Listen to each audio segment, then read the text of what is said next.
In this video, we're going to be looking at the different ways in which we can bind with our hooker, what the differences are between them, and when to use them. So first things first, when it comes to choosing what bind you want to use, you want to always focus on the connection between you and your hooker. And you want to focus on two main areas, the connection between your shoulders and your hips. You don't want to leave any space for the opposition to exploit. So here we're going to look at three variations of binds that we can use. So this variation is where you have your palm facing up. This is actually my preferred bind because for me, I feel I get a more natural rotation in my left shoulder. It allows me to impact and push the loose head out, and I can use my left shoulder to keep the hooker out. This bind will help you promote yourself more and get in front of your hooker and stay square. So here we have Uini Atonio, currently plays for the French national team, and La Rochelle, using the same technique. So this is the palm down variation. With the palm down, your arm and bicep will contract more, giving you a tighter connection between the hooker.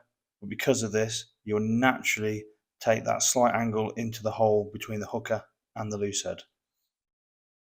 If you have a loose head that kicks his hips a lot, this could be something we could change up. However, always remember, you have to deal with the loose head first. Then, once he kicks his hips, you can go in and take the space. So in this example, we have England international Dan Cole. So you can see again, his palms down, he's naturally on that slight angle heading towards the hole. And you can see the emphasis of his right shoulder on the back of the loose head's neck. So lastly, we have the straight arm across the hooker.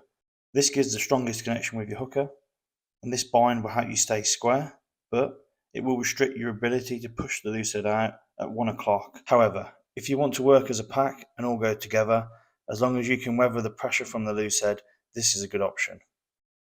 As you can see, the connection is strong between Tyrel, lomax and the hooker. He's heading straight as if he's heading towards that 12 o'clock position on the clock. He's trying to break the bind between the loose head and the hooker. Final thoughts, play around and find out what works well for you and where you feel the strongest.